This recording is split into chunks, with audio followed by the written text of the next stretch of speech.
तो गाइस इस वीडियो में हम लोग बात करने वाले हैं पार्टनरशिप रिवीजन कैप्सूल 3 के बारे में। यूनिट 2 जो है पार्टनरशिप का वो काफ़ी ज़्यादा बड़ा है, काफ़ी सारे चीज़ को वो समेट के रखा है। तो ये यूनिट काफ़ी इंपॉर्टेंट है, इससे काफ़ी सारे क्वेश्चंस बनते हैं। सबसे पहले इस यूनिट में जिक्र हुआ है सेक्शन 9 का, जनरल ड्यूटीज ऑफ पार्टनर्स। हर पार्टनर का जनरल ड्यूटी क्या है? पहला, bound to carry on the business of the firm to the greatest common advantage. जो फर्म के लिए बेस्ट है वो काम तुम करो। दूसरा, just and faithful to each other. एक दूसरे के साथ फेथफुल होना है, धोखा नहीं करना है, अच्छे से रहना। एंड तीसरा, render true accounts and full information of all things affecting the firm to any partner और हिज लीगल रिप्रेजेंटेटिव। अगर कोई भी मानो अकाउंट्स में ऐसा कुछ हो रहा है जिससे पार्टनर या फिर उसके लीगल रिप्रेजेंटेटिव को कोई असर पड़े, वहां पे तुमको ट्रू अकाउंट्स दिखाना पड़ेगा और सारा इंफॉर्मेशन देना होगा। ये जनरल ड्यूटी है 3। अब बात करते हैं सेक्शन 10 के बारे में, duty to identify for loss caused by firm. अगर कोई भी पार्टनर के हरकत से मानो वो फ्रॉड कर रहा है या फिर मिसकंडक्ट कर रहा है जिसके कारण फर्म को नुकसान हो रहा है, तो द पार्टनर इन फॉल्ट, जिस पार्टनर के कारण नुकसान हो रहा है वो फर्म को आइडेंटिफाई करेगा, मतलब जितना का नुकसान हुआ उतना पैसा वापस करेगा। Section 11, determination of right and duties of partners by contract between the partners. यहां पर बताया जा रहा है कि सारे पार्टनर्स का म्यूचुअल राइट्स एंड ड्यूटीज उनके कॉन्ट्रैक्ट में होता है। हो सकता है कॉन्ट्रैक्ट लिखित हो सकता है कॉन्ट्रैक्ट इंप्लाइड हो, एक्सप्रेस भी हो सकता है, इंप्लाइड भी हो सकता है कॉन्ट्रैक्ट, बट उनका म्यूचुअल राइट एंड ड्यूटी कहां मिलेगा? कॉन्ट्रैक्ट में। कॉन्ट्रैक्ट वेरी करता है। हाँ, अगर कॉन्ट्रैक्ट में चेंजेस कराना है तो सारे पार्टनर का कंसेंट जरूरी है। हो सकता है वो कंसेंट एक्सप्रेस हो, इंप्लाइड हो, डजेंट मैटर, बट सारे पार्टनर से मंजूरी लेना जरूरी है अगर आप कॉन्ट्रैक्ट में चेंजेस कराना चाहते हो तो। इसी सेक्शन 11 के सेकंड पार्ट में बताया गया है agreement in restraint of trade. Section 27 Indian contract act 1872, इस बारे में बहुत कुछ बताया। साथ ही साथ वहां पे ये भी बताया गया कि हम लोग किसी को और को काम करने से नहीं रोक सकते, किसी को ट्रेड करने से नहीं रोक सकते, जिसका कई सारा एक्सेप्शन था। उसमें से एक एक्सेप्शन था कि अगर मेरे पास कोई पार्टनर है जो मेरे साथ काम कर रहा है तो वो सिर्फ मेरे साथ काम करेगा, वो मेरे अलावा और कोई बिजनेस नहीं कर सकता है। ठीक है, कोई सीक्रेट प्रॉफिट वो नहीं कमा सकता है। Such contract may provide that a partner shall not carry on any business other than that of the firm while he is a partner. अब आते हैं सेक्शन 12 में, कंडक्ट ऑफ बिजनेस। अक्सर अगर मानो सब्जेक्ट टू द कॉन्ट्रैक्ट, हम लोग यहाँ पे ये वर्ड देख रहे हो, ये सब वर्ड ना जरूरी होता है। सब्जेक्ट टू द कॉन्ट्रैक्ट, इसका मतलब क्या होता है? मतलब अगर कॉन्ट्रैक्ट में कुछ बोला हुआ है तो उसको मानेंगे, नहीं तो ये 4 पॉइंट का ध्यान रखना है। पहला, हर पार्टनर को हक है बिजनेस के कंडक्ट में हिस्सा लेने का। जो बिजनेस चल रहा है डेली लाइफ में, माल खरीदना, माल बेचना, कस्टमर से डील करना, हम भी कर सकते हैं, तुम भी कर सकता है, हर पार्टनर कर सकता है। सेक्शन 12 बोला है हर पार्टनर को जिम्मेदारी दिया जाता है, रिस्पॉन्सिबिलिटी दिया जाता है, ड्यूटी दिया जाता है। वो ड्यूटी को वो डिलीजेंटली अटेंड करेगा। अगर मानो किसी मैटर को लेके डिफरेंसेस अराइज हो रहा है, मन मुटाव हो रहा है, कुछ समझ नहीं आ रहा है डिसीजन क्या ले, मेजॉरिटी देखो क्या बोल रहा है, जो मेजॉरिटी बोलेगा वो डिसीजन ले लो। लेकिन अगर तुम अपने बिजनेस का नेचर बदलना चाहते हो, अगर तुम अपने बिजनेस का नेचर बदलना चाहते हो तो उसके लिए consent of all the partners लगेगा, सबका मंजूरी चाहिए होगा। फिर आते हैं, every partner has a right to have access to, पहला बात, inspect and copy any of the books of firm का अगर अकाउंट्स है तो हर पार्टनर उस अकाउंट्स को देखने का हक रखता है, उसको इंस्पेक्शन का हक रखता है और उसका कॉपी भी ले सकता है, भले वो एक्टिव हो भले वो स्लीपिंग हो। अब आते हैं सेक्शन 13 में, म्यूचुअल राइट्स एंड लायबिलिटीज। इसमें आधा से ज़्यादा बात हम लोग अकाउंट्स में पढ़े हैं, जैसे कि पार्टनर को कॉन्ट्रैक्ट नहीं बोला है, सैलरी यानी कि रेम्यूनरेशन नहीं देंगे। पार्टनर को कॉन्ट्रैक्ट कुछ नहीं बोला है, प्रॉफिट लॉस इक्वली बटेगा। Capital, interest on capital out of profit देंगे। अगर मानो कॉन्ट्रैक्ट में लिखा है चार्ज अगेंस्ट प्रॉफिट, तब हम लोग प्रॉफिट हो ना हो उसको कैपिटल देंगे, मतलब फर्म का लॉस करके भी हम इंटरेस्ट ऑन कैपिटल देंगे। नॉर्मली इंटरेस्ट ऑन कैपिटल सिर्फ प्रॉफिट से मिलता है। अगर पार्टनर कैपिटल के अलावा कोई पैसा दे रहा है बिजनेस को, बिजनेस के काम के लिए, उसको लोन मानेंगे एंड 6% पर एनम पे इंटरेस्ट चार्ज होगा। अगर कोई इंटरेस्ट का बात नहीं हुआ, अगर कॉन्ट्रैक्ट में बात है तो कॉन्ट्रैक्ट का बात मानेंगे। देखो लिखा हुआ है subject to the contract between the partners, मतलब कॉन्ट्रैक्ट अगर है तो उसका बात मानो, नहीं तो ये सब मानो। फिर firm shall identify a partner, firm partner को पैसा देगा अगर, पॉइंट नंबर 1, वो जो हरकत किया, वो जो भी मानो पेमेंट किया या फिर कोई भी लाइबिलिटी इनकर किया है, वो in the ordinary course of business था, मतलब बिजनेस के लिए था, बिजनेस के दौरान था और बिजनेस के फायदे के लिए था, बिजनेस के लिए जरूरी था। सेकंड, इमरजेंसी के दौरान हुआ कि भाई अपने फर्म को लॉस से बचाने के लिए ये खर्चा कर रहे हैं, और अगर मेरे जगह और कोई आदमी होता, a man of ordinary prudence होता, वो भी यही करता। इस केस में फर्म पार्टनर को आइडेंटिफाई करेगा, पैसा देगा। कभी कभी क्या होता है, पार्टनर आइडेंटिफाई करता है फर्म को, मतलब पार्टनर वापस देता है फर्म को पैसा। कब? मानो पार्टनर के किसी विलफुल नेग्लेक्ट के कारण, गलती के कारण बिजनेस के दौरान बिजनेस को लॉस हो, वहां पे पार्टनर देगा फर्म को उतना पैसा जितना का वो लॉस करवाया है। अब बात करते हैं सेक्शन 14 के बारे में, पार्टनरशिप प्रॉपर्टी। सवाल उठा कि पार्टनरशिप फर्म का प्रॉपर्टी क्या क्या होता है।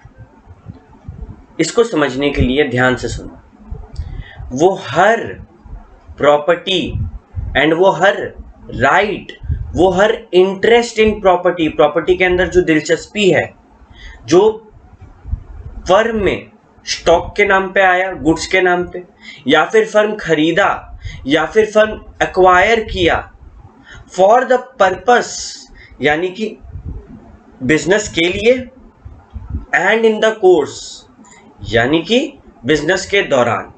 आई रिपीट, सारा प्रॉपर्टी, राइट, इंटरेस्ट जो पार्टनर स्टॉक के नाम पे लाया, सारा प्रॉपर्टी, राइट या इंटरेस्ट जो पार्टनर खरीदा या फिर एक्वायर किया during the course of business and for the purpose of business, वो इसके पार्टनरशिप प्रॉपर्टी में आता है, वो फर्म का प्रॉपर्टी माना जाता है। ध्यान रहे, गुडविल भी फर्म का प्रॉपर्टी होता है। सेक्शन 14 ने स्पेसिफिकली कहा है गुडविल भी फर्म का प्रॉपर्टी होता है। Application of the property of the firm. Firm का प्रॉपर्टी क्या पार्टनर घर लेके जा सकता है, पर्सनल यूज में लगा सकता है? सेक्शन 15 बोला नहीं। हम लोग ये नहीं बोल रहे कि लगा सकता है कि नहीं, हम लोग ये बोल देते हैं कि वो एक्सक्लूसिवली यूज होगा for the purpose of business, वो बिजनेस के लिए, काम के लिए ही इस्तेमाल किया जाएगा, पर्सनल काम के लिए नहीं। लेकिन बाद में अगर सारे पार्टनर्स के बीच में एग्रीमेंट होता है तो वो पर्सनल काम के लिए यूज कर सकता है for the specified period. General rule क्या है कि सेक्शन 15 में बोला है सिर्फ बिजनेस के लिए यूज करना है। अब आते हैं सेक्शन 16 में, personal profit earn by partners. अगर कोई भी पार्टनर पर्सनल प्रॉफिट अर्न कर रहा है फर्म के ट्रांजैक्शन से, या फिर फर्म के प्रॉपर्टी से, या फिर फर्म के बिजनेस कनेक्शन से, तो वो प्रॉफिट के बारे में पार्टनर को, बाकी पार्टनर को, फर्म को बताना पड़ेगा और देना भी पड़ेगा। आई रिपीट, अगर फर्म के नाम पे, उसके ट्रांजैक्शन से, उसके प्रॉपर्टी से, उसके कनेक्शन से तुम प्रॉफिट कमा रहे हो तो फर्म को बताना पड़ेगा, यानी कि account for that to the firm and pay it to the firm, firm को देना पड़ेगा। सेकंड 16 का बी, अगर कोई पार्टनर सेम नेचर का बिजनेस कर रहा है, अगर मेरा दवाई दुकान है और मेरा पार्टनर छुप के सेम नेचर का बिजनेस कर रहा है, मेरे से compete कर रहा है, तो वहां से भी जो प्रॉफिट होगा वो फर्म को देना पड़ेगा।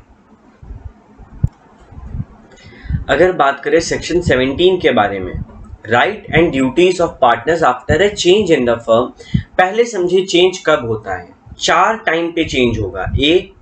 पहला वाला एडमिशन, कोई नया पार्टनर आ रहा है। दूसरा, कोई एग्जिस्टिंग पार्टनर जा रहा है, हो सकता है डेथ हो सकता है retirement.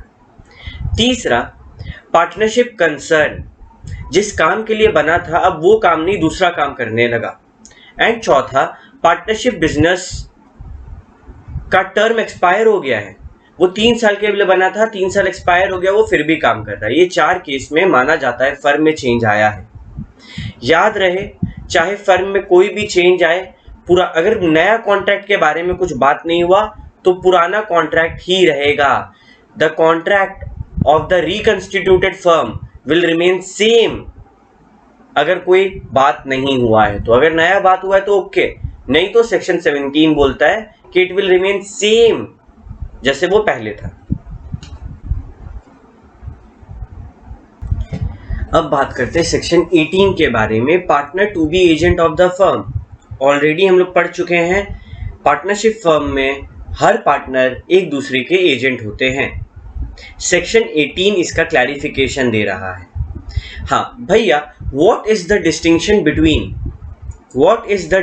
Between the partner and a normal agent. Partner का इंटरेस्ट होता है बिजनेस में, बिजनेस के एसेट में, उसके लायबिलिटी में, बिजनेस कैसा चल रहा है इसमें। एजेंट का कोई इंटरेस्ट नहीं है, उसका मतलब है काम करना, अपना पैसा लेना और घर जाना। सबसे बड़ा अंतर, पार्टनर चाहता है कि मेरा फर्म बढ़े, ग्रोथ हो। एजेंट चाहता है मेरा सैलरी ग्रोथ हो, कमीशन ग्रोथ हो। अब आते हैं implied authority of a partner, section 19, कि अगर एक पार्टनर दूसरे पार्टनर का एजेंट है तो इसके बारे में बताओ कि क्या अथॉरिटी इम्प्लाइड माने, क्या क्या चीज एक पार्टनर दूसरे पार्टनर के बिहाफ में या फिर फर्म के बिहाफ में कर सकता है। ये सारे चीज छोड़कर वो सब कुछ कर सकता है। क्या क्या नहीं कर सकता है, क्या क्या नहीं कर सकता है।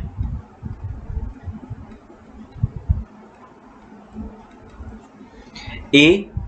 Submit a dispute relating to the business of firm to arbitration.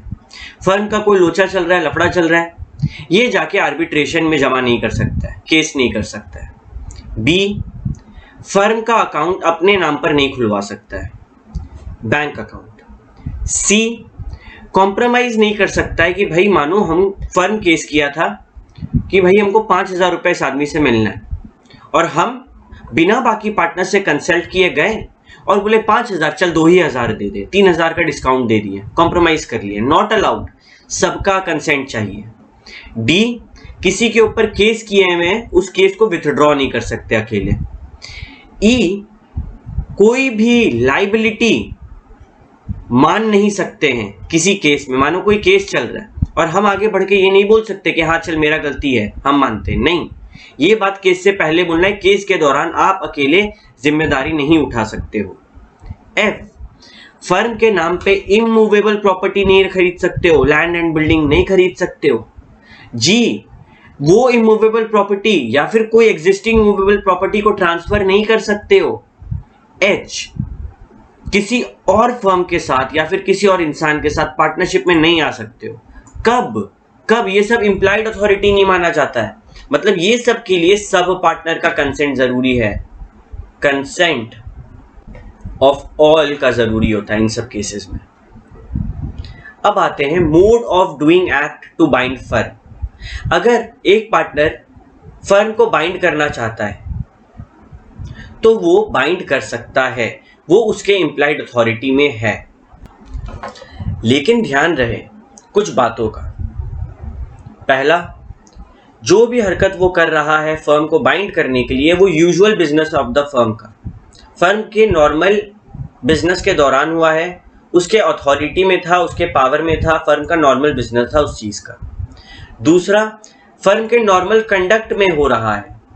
मानो फर्म उधार लेन देन करता है, सारे पार्टनर्स करते हैं, तो वो पार्टनर भी कर सकता है, वो उसके अथॉरिटी में है, in the normal conduct of business है। अब मानो हम किसी को उधार सामान बेचें, हर कोई बेचता है और वो पैसा नहीं दिया, तो बाकी पार्टनर्स हमको ब्लेम नहीं कर सकते उसके लिए, क्योंकि ये normal conduct of the business है, ऐसे काम चलता है। And 3, act to be done in the name of the firm. Firm के नाम पे आप जो एक्ट करने वाले हो उसमें आपका इंटेंशन होना चाहिए, इरादा होना चाहिए कि नाम तो मेरा है, काम तो हम कर रहे हैं, लेकिन नाम किसका? काम मेरा है, मेरा है, नाम फर्म का है। ये इरादा होना वहां पे जरूरी है। अभी यहां पे कुछ इंपॉर्टेंट बात बताया। If partnership be of general commercial nature, अगर पार्टनरशिप का नेचर जनरल है तो 4 चीज के बारे में ध्यान रखना है। वो पार्टनरशिप प्रॉपर्टी को प्लेज कर सकता है, मतलब गिरवी रखवा सकता है। वो पार्टनरशिप फर्म के लिए गुड्स खरीद सकता है। वो पैसा उधार ले सकता है, सामान उधार बेच सकता है। वो कोई भी नेगोशिएबल इंस्ट्रूमेंट को ड्रॉ कर सकता है, बना सकता है, साइन कर सकता है, इंडोर्स कर सकता है। ये 4 हक उसको मिला है। बाकी यहाँ पे 19 का 2 में हम लोग सीखे ही हैं क्या क्या वो नहीं कर सकता है, क्या क्या कर सकता है। ये 4 चीज कर सकता है। ये इम्प्लाइड अथॉरिटी में आता है। सामान को बेचना, गिरवी रखना, सामान खरीदना, उधार लेन देन करना, नेगोशिएबल इंस्ट्रूमेंट को ड्रॉ, साइन, इंडोर्स, ये सब करना। अब आते हैं सेक्शन 20 में। क्या इम्प्लाइड अथॉरिटी को कॉन्ट्रैक्ट में चेंज कर सकते हैं, एक्सटेंशन या रिस्ट्रिक्शन कर सकते हैं, बढ़ा या घटा सकते हैं? हाँ, बढ़ाना घटाना अलाउड है सेक्शन 20 के तहत, लेकिन इस बात का ध्यान रहे कि अगर कोई थर्ड पार्टी आपसे डील कर रहा है तो उसको उस रेस्ट्रिक्शन के बारे में पता हो। मानो हम उधार देने से मना करके रखे कि भाई कस्टमर्स को बोल दिए कि जब ये बंदा बैठा रहे इसको उधार मत देना, ये बात कस्टमर्स को पता रहे और फिर भी वो उधार सामान दे उसको। सॉरी, ये बात सप्लायर को पता रहे, सप्लायर को बोले कि सप्लायर ये बंदा बैठा रहेगा, इसको उधार देके मत जाना, ये हम लोग को बताता नहीं है, इसके पास अथॉरिटी नहीं है उधार परचेज करने का। ये रेस्ट्रिक्शन था इम्प्लाइड अथॉरिटी पे। अब ये जानने के बावजूद अगर मेरा सप्लायर उस इंसान को उधार सामान देकर गया तो इसके लिए वही जिम्मेदार है। हम क्योंकि हम अपने रेस्ट्रिक्शन के बारे में बता दिए थे। ओके, क्या इमरजेंसी में पार्टनर को कोई चीज का अथॉरिटी होता है? हाँ, ध्यान रहे फर्म लॉस में जाने वाला है, पार्टनर वो हर चीज कर सकता है जो a person of ordinary prudence, कोई नॉर्मल समझदार आदमी करेगा लॉस से बचने के लिए, उसको ये पावर सेक्शन 21 में दिया गया है। सेक्शन 23 में बताता है कि अगर कोई भी पार्टनर फर्म के नाम पे दावा कर रहा है किसी बात का तो उससे फर्म भी इफेक्ट होगा। फॉर एग्जाम्पल, हम दावा किए कि मेरा जो गाड़ी है वो 100 किलोमीटर का एवरेज देता है, मेरा गाड़ी का काम है और हम ये दावा कर दिए। कल को कस्टमर फर्म पे केस कर सकता है, उसके पास एविडेंस है, मेरा बोली, मेरा एडमिशन, मेरा रिप्रेजेंटेशन, मेरा दावा कि मेरा गाड़ी 100 किलोमीटर का एवरेज देगा। भले ये झूठ था, बट क्योंकि हम फर्म के नाम पे किए तो फर्म भी जिम्मेदार होगा इस बात के लिए। अब बात करते हैं किसी एक्टिंग पार्टनर को नोटिस का क्या इफेक्ट होता है। अगर किसी एक पार्टनर को नोटिस मिल रहा है, इसका मतलब वो बाकी सारे पार्टनर्स के लिए भी है। नोटिस किससे मिलेगा? मानो इनकम टैक्स डिपार्टमेंट भेज रहा है किसी वर्किंग पार्टनर को, हमेशा नोटिस वर्किंग पार्टनर को मिलेगा तभी वैलिड है, स्लीपिंग को मिला वैलिड नहीं है। फर्म के बिजनेस के दौरान का होना चाहिए। फॉर एग्जाम्पल, एक कस्टमर आया और मेरे को बताया कि आपका जो प्रोडक्ट है वो एक्सपायरी है, तो ये बात आप एक्टिंग पार्टनर को बताओ, स्लीपिंग को बता के कोई फायदा नहीं है।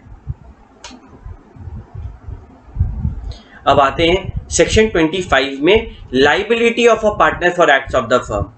हर पार्टनर लायबल है फर्म के एक्ट के लिए, जॉइंटली एंड सेवरली, साथ में भी लायबल होंगे, और अगर लायबिलिटी अनलिमिटेड है घर से सामान लाकर देना है तो सेवरली भी, यानी कि ए बी सी 3 पार्टनर है, तीनों साथ में भी देंगे पैसा, और घर से लाके देना होगा तो सब अपने अपने घर से लाकर भी देंगे, jointly and severally. Liability of the firm for wrongful acts of partner, अगर कोई पार्टनर रॉन्गफुल एक्ट कर रहा है, गलत हरकत कर रहा है in the ordinary course of business, business के नॉर्मल काम के दौरान, with authority of the other partner, बाकी पार्टनर्स की मंजूरी से, उस टाइम पे फर्म भी लायबल होगा, फर्म भी पार्टनर के उस एक्शन के लिए लायबल माना जाएगा। Third, liability of firm for miss application by partners, अगर पार्टनर को पैसा मिलता है या फिर प्रॉपर्टी मिलता है किसी थर्ड पार्टी से और वो उसको मिस अप्लाई कर रहा है, या फिर फर्म को नॉर्मल कोर्स के दौरान पैसा मिला, मानो हम उधार बेचे थे और कोई कस्टमर उसका बाद में आके पैसा दे के गया,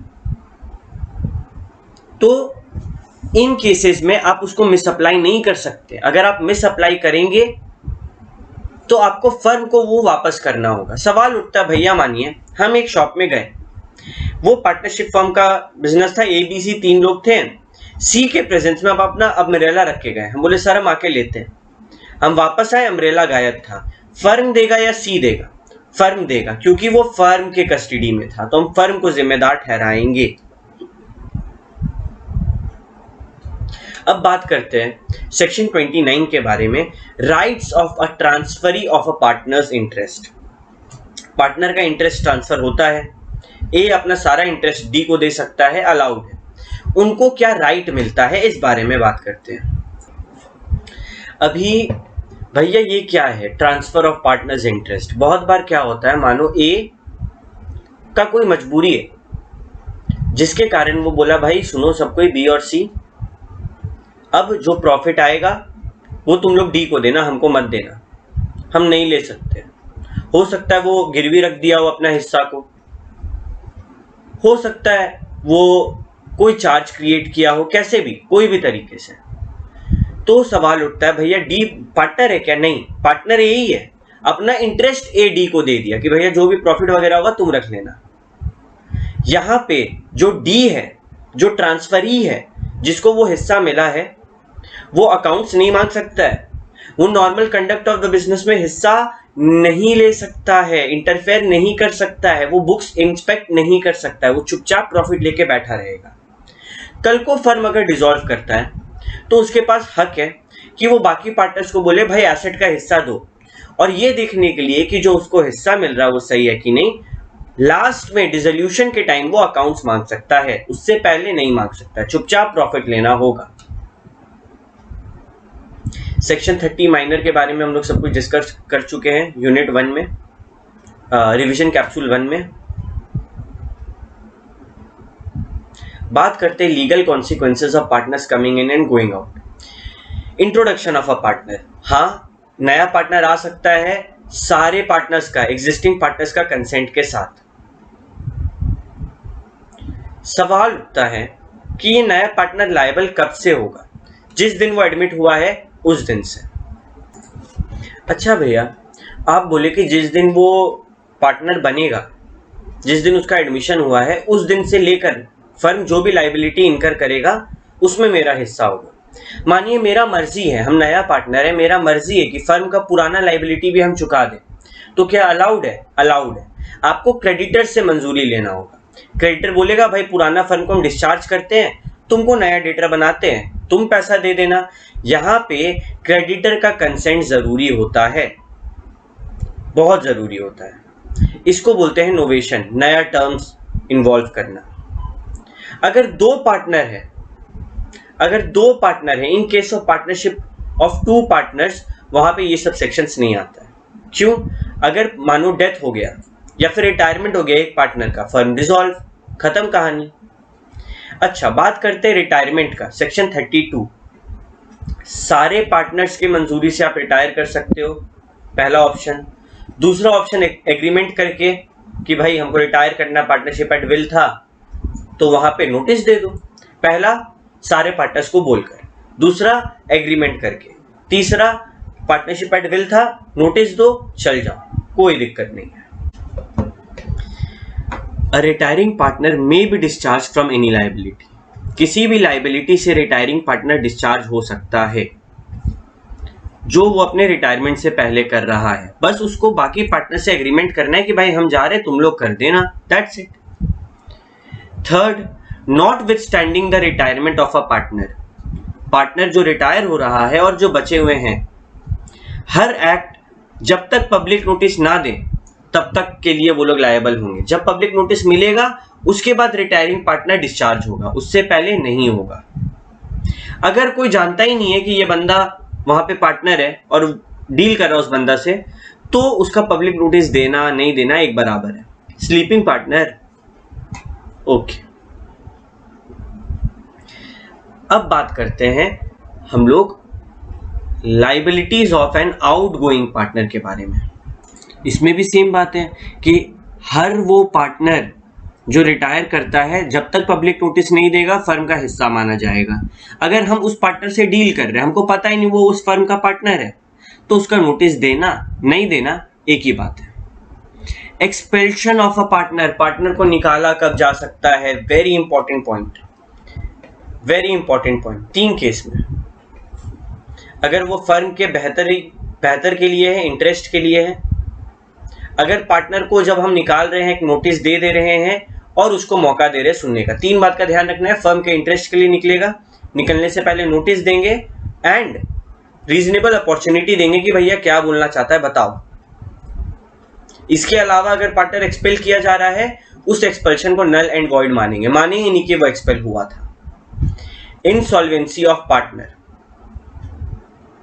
भैया इसका क्या केस है? देखो ये जो डायग्राम है ये काफी खूबसूरत है आईसीआई के द्वारा। पहला, इंसॉल्वेंट पार्टनर अब पार्टनर जैसे कंटिन्यू नहीं कर सकता है, अब वो पार्टनर नहीं बन सकता है। जिस दिन वो इंसॉल्वेंट हो रहा है, जिस दिन कोर्ट का एडजुडिकेशन आ रहा है, ऑर्डर आ रहा है कि भैया ये इंसॉल्वेंट है, उस दिन से तुम पार्टनर नहीं बन सकता है। तुम्हारा सारा हिस्सा तुम्हारे पर्सनल लायबिलिटी के पेमेंट में जाएगा। The state of the insolvent partner is not liable for the acts of the firm done after the date of order of adjudication। मानो आज हम बोले ये बंदा इंसॉल्वेंट है, परसों फर्म को घपला किया, इंसॉल्वेंट पार्टनर उस घपला में शामिल नहीं होगा। The firm is also not liable for any act of the insolvent partner after the date of order of adjudication. आज पता चला वो इंसॉल्वेंट है और वही कोई घपला कर रहा है फर्म के नाम पे, फर्म उसके लिए जिम्मेदार नहीं है। ऑर्डिनरीली अक्सर इंसॉल्वेंसी ऑफ अ पार्टनर के कारण डिसोल्यूशन होता है, बट पार्टनर्स अलाउड है कि तुम लोग आपस में बात करो और अपना बिजनेस को चलाओ, फर्म का डिसोल्यूशन मत करो। ये 5 बात इंसॉल्वेंसी में याद रखना जरूरी है। Liability of state of deceased partner, section 35, एक कॉन्ट्रैक्ट के तहत जब डेथ हो गया किसी पार्टनर का और फिर भी फर्म नहीं डिसॉल्व हुआ है, the firm is not dissolve by the death of partner, तो जो डेड पार्टनर का स्टेट है, उसका प्रॉपर्टी वगैरह है, वो फर्म के किसी भी डेट के लिए, किसी भी लाइबिलिटी के लिए वैलिड नहीं होगा डेथ के बाद। फॉर एग्जांपल ABC है, C का आज डेथ होता है, आज से पहले C हर लाइबिलिटी का हिस्सेदार है, बट आज के बाद C का स्टेट हिस्सेदार नहीं होगा। सेक्शन 35। अब सवाल आता है कि आउटगोइंग पार्टनर को क्या कंपीटिंग बिजनेस करना अलाउड है? कॉन्ट्रैक्ट पे डिपेंड करता है। अगर हम लोग agreement in restraint of trade करके रखे हैं अकॉर्डिंग टू सेक्शन 27 कि भाई तुम यहां से निकलेगा, आने वाला 5 साल तक 10 किलोमीटर की रेंज में काम नहीं करेगा, तो वो उस लिमिट को फॉलो करके कर सकता। मानो वो 10 किलोमीटर के बाहर करे, कोई दिक्कत नहीं है। याद रहे, फर्म के नाम पर बिजनेस करना, खुद को फर्म का मेंबर बताते रहना, पार्टनर बताते रहना और फर्म के कस्टमर्स को अपने तरफ खींचना, ये सब बात गलत है। ये सब करने से उसको रोका जा रहा है। He can not do it under section 36। Section 37, rights of outgoing partner in certain cases to share subsequent profit. बहुत बार क्या होता है, कोई पार्टनर किसी रीजन से मानो इंसॉल्वेंट हो गया, इनसेन हो गया, डेथ हो गया, अब वो हिस्सेदार नहीं रह सकता, पार्टनर नहीं रह सकता, लेकिन कंटिन्यू भाई पार्टनर्स जो है वो कंटिन्यू कर रहे बिजनेस को, तो इस केस में सवाल उठता है कि भैया उस बंदा का प्रॉपर्टी तो यूज हुआ होगा। आई सेड यस, प्रॉपर्टी तो यूज हुआ होगा, तो क्या उस बंदा को उस प्रॉपर्टी का यूज का पैसा नहीं मिलेगा? मिलेगा। अगर तुम निकाल सकता है कि कितना प्रॉपर्टी का यूज का दाम निकल रहा है तो दे दो भाई, नहीं तो interest at rate of 6% per annum on the amount of share in the property of the firm. Firm के प्रॉपर्टी में जितना उसका हिस्सा था उसका 6% निकालो। कब? अगर तुम नहीं निकाल पा रहा, फॉर एग्जाम्पल हम निकाल लिए कि इस बंदा का प्रॉपर्टी यूज करके हम 5,000 रुपया देना बनता है इस बंदा को, गुड। नहीं निकल पा रहा है, इसका टोटल प्रॉपर्टी निकालो, उसका 6% निकाल दो, खत्म कहानी। अब आते हैं सेक्शन 38, इस चैप्टर का आखिरी section, revocation of continuing guarantee by change in firm. अगर फर्म का कॉन्स्टिट्यूशन बदल रहा है तो क्या वो जो गारंटी देके रखा है वो खत्म हो जाएगा? बिल्कुल नहीं। मानो डेथ हुआ, रिटायरमेंट हुआ, नया पार्टनर आया, क्या जो गारंटी है वो कंटिन्यू होगा? हाँ, अगर फर्म गारंटी देके रखा है कि हम इस मशीन का EMI देंगे आने वाला 5 साल तक, उसको देना पड़ेगा। That's it. इसी के साथ पार्टनरशिप कंप्लीट होता है। Thank you.